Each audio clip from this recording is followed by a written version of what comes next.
Thank you. It's a great pleasure to be with all of you tonight. I come from Chicago, Illinois. Anyone from Illinois, Chicago? The fun thing about being from Illinois is we have term limits, a little bit different than most states. 1 term in office, 1 term in jail.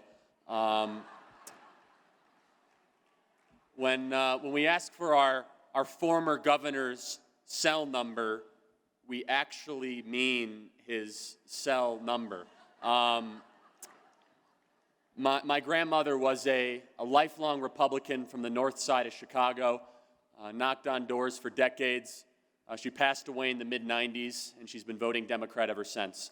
I grew up 20 minutes down the street from where Hillary Clinton went to high school, 30 minutes down the street from the Barack Obama for America headquarters. So you might say, what is a guy like you doing here at the Western Conservative Summit, starting a national student activist organization?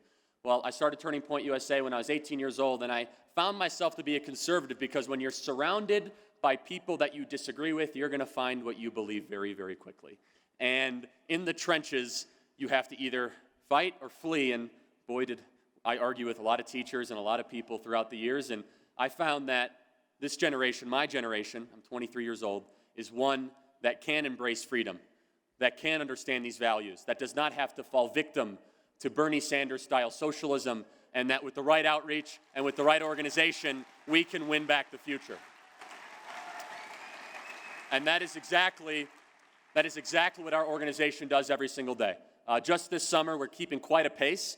We hosted the nation's largest young women's leadership summit for over 1,000 young women across the country. We just wrapped up our Young Latino Leadership Summit this week in Vegas.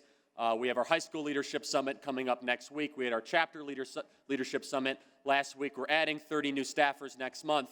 But you know what? College campuses are the new battleground because the left, they know they've lost politically, but the one thing they've only gained territory on is on our college campuses. And it is the most important fight today, other than all the political fight. And by the way, is anyone else really upset at Congress right now? I mean, I could not be more disappointed than them. I'm just going to speak honestly. I mean, I run into senators here and there, and I just look at them and I say, I'm so disappointed. What are you doing all day long? I mean, seriously. I mean, who here worked and knocked on doors, made phone calls so that they would repeal Obamacare? Then I have to hear about 5 senators that don't have the backbone to say what they said they were going to do. Are you kidding me? I mean, am I alone here? I mean, this is, for years, for 7 years, we had to hear, we're going to repeal Obamacare. Just give us the House. We gave them the House. Well, we need the Senate. We gave them the Senate. Oh, we need the White House. Now they have all 3 chambers, and we're hearing nothing but excuses. And what makes me the most sick looking at Washington, D.C., is that the people who voted for a full repeal of Obamacare only did it because they knew Obama was going to veto it. They lied to us. They lied to us. They didn't actually mean it. And so I'm totally disgusted with what's going on in Congress. Excuse my candid, extemporaneous comments. I'm just so sick and tired of these people going to Washington, say they're going to do something, and not doing it. Anyway, my passion every single day, I live in America. I don't live in Washington, D.C. I work on college campuses because I love working with 18, 19, and 20-year-olds that want to hear about history, want to hear about freedom, and they're able to be persuaded when presented with these ideas and these values and these arguments. It's entirely possible, it's actually more than likely, for a student to go to one of the best schools in the country, Stanford, Princeton, Yale, Harvard, and not hear one good thing about a conservative idea for more than 10 minutes throughout their 4 years. Think about that. It is more than entirely possible to go through one of the best schools in America and not hear one good thing about a conservative idea for more than 10 minutes over 4 years. Think about how sick that is, that you pay $200,000 to go get a political science degree and you can't articulate the other side and the other perspective. And so over the last 5 years, as we've grown Turning Point USA to more and more campuses, we've come to the realization that the left hates the idea that there are other ideas. Think about that. They hate the idea that there are other ideas. The most intolerant people in the world are those that preach tolerance, right? They're the ones on college campuses saying, we have to be tolerant of other ideas. Yet they are the most intolerant people that I've ever come across. And they say they stand for diversity.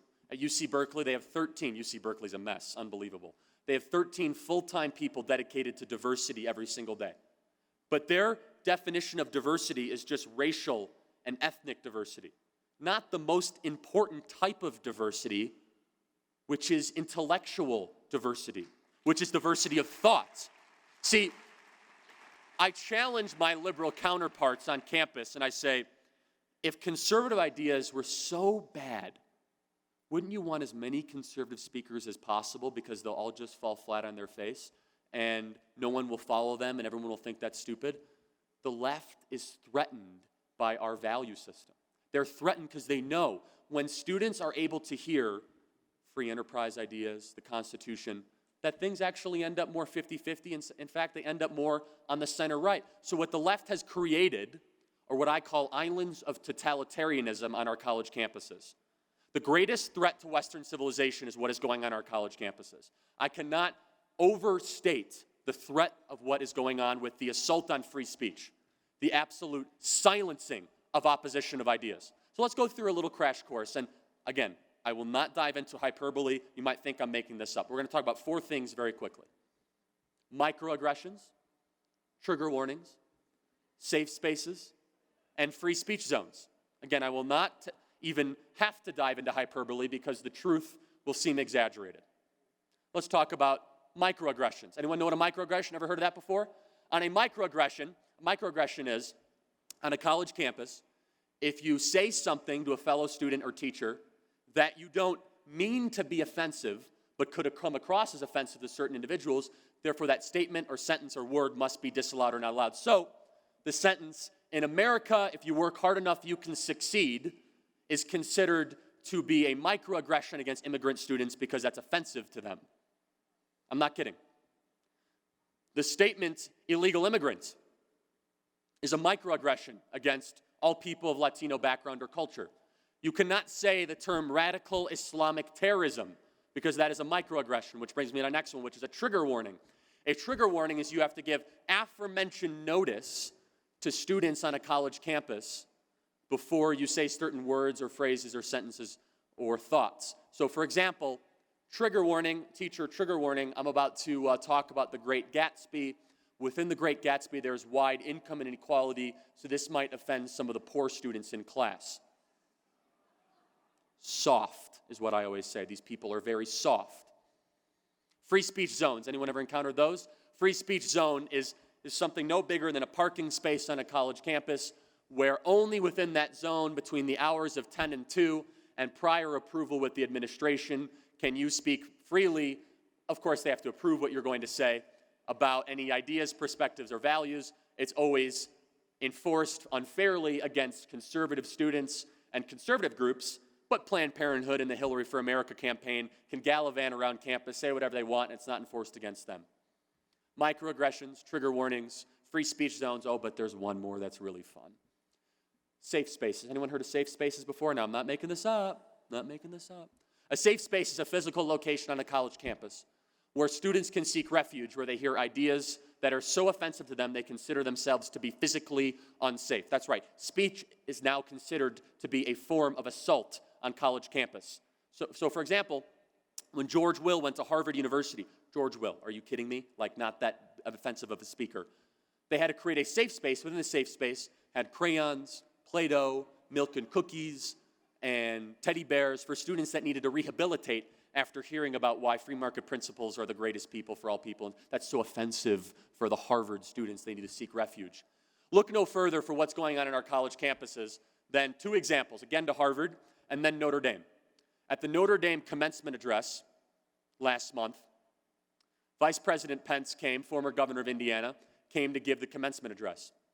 Instead of the leftist students sitting quietly and enjoying what should have been the best day of their lives, 100 students and their parents, mind you, stood up in protest in the middle of the speech and left the commencement address because they found his ideas to be so dangerous and so terribly threatening to society. Now imagine that. Imagine on your commencement day, your graduation day, you walk and stand up to the Vice President of the United States, who used to be the governor of that state, who also happens to be Catholic at Notre Dame. And what does the administration say? what heroic, courageous students. Now, could you imagine for a second, if conservatives did that when Joe Biden came and spoke at Notre Dame? They would have had their diplomas revoked. Seriously, the double standard's unbelievable. Look at Harvard, where they have now black-only graduation ceremonies because they, quote, want to highlight the oppression against the African-American community. Look, if you are a black student at Harvard, you're not oppressed, okay? I mean, let's just be honest, okay? I mean, you're quite lucky, actually, okay? You're very lucky. And what we have found is a pattern of exactly what the left is doing on a national stage, what they're doing on college campuses. They want to create a culture of victims. If you're looking for someone to blame, you're never going to run out of people. And when you have a culture of victims, people like Bernie Sanders who sell a victimhood entitlement mentality, it becomes a whole heck of a lot easier. Because if you're always looking at someone else's fault, it's the billionaires, it is the millionaires, it is the evil corporations, it's always someone else's fault, or it is we're a colonial, racist, terribly divided country, then it's very easy to sell dangerously socialistic ideas. It's easy to celebrate the political gains of this last year, and I was right there celebrating with you with the presidency on down. But I look back, and I did some more thinking and studying about this, when an outward socialist, as Bernie Sanders, got over 15 million votes in the Democratic primary, who actually won the Democratic primary, got it stolen by Hillary Clinton. She stole it from him. And a majority of his votes came from people under the age of 30. That should horrify you. Because there's a generation that is now voluntarily and willingly wanting to embrace the most dangerous ideology of the last 100 years. An ideology that has killed over 100 million people. An ideology that we as Americans fought and won against in the 1980s. And now he wants to voluntarily bring back socialism to these shores. Not on our watch, folks. Not on our watch. We are the most vocal. Thank you. Socialism sucks. I love it. Right there. I love it. We're not afraid to say it because, you know what? Socialism is the most dangerous ideology ever tried by man. It creates human mediocrity. It lowers potential. It makes societies more secular. It absolutely abolishes private philanthropy and charity. And it destroys humanity at its core. Look at Western Europe. I mean, those are some more mild versions of socialism. Every single country is bankrupt. They take the entire month of August off. They have very little to no ambition. I debated a socialist the other day. He said, socialism is wonderful. I said, really? Like Cuba? Like Venezuela? Like Argentina? Like Brazil? Like North Korea? Like Indonesia? I said, which exact socialist example do you think is great? And he said, oh, Spain. I said, oh, Spain. Great. 40% unemployment, rioting in the streets, bankrupt, dependent on capitalist countries to support them. Tell me how it's so wonderful about that. Oh, they have free education. Free education. You mean 70% tax rates to pay for your free education. Must be nice to have someone else pay for your livelihood. Thank you. Essentially, it's remarkable to me. When we debate these socialists on campus, which is something we do frequently, we ask this question. This is all you got to do. 10 seconds or less how to smash a socialist's worldview. 10 seconds or less. Ask this question. Do you trust the government? And they will inevitably say, no, I don't trust the government. Then why do you want to make it bigger? Right? That's it. That's the whole thing. Because at that moment, if they don't trust the government, if they don't trust politicians, why give them more of your money? I asked the socialists the other day, we encounter a lot of them, professors and the like. I say, do you think the VA and the Postal Service is well run? They say, no. And you want these people in charge of our health care? You want the post office workers in charge of our health care? And I said, what do you think is something that runs well? Like, well, Amazon works well. I was like, okay. He's like, Facebook and Google. And I said, maybe I should just, maybe you should make my argument for me.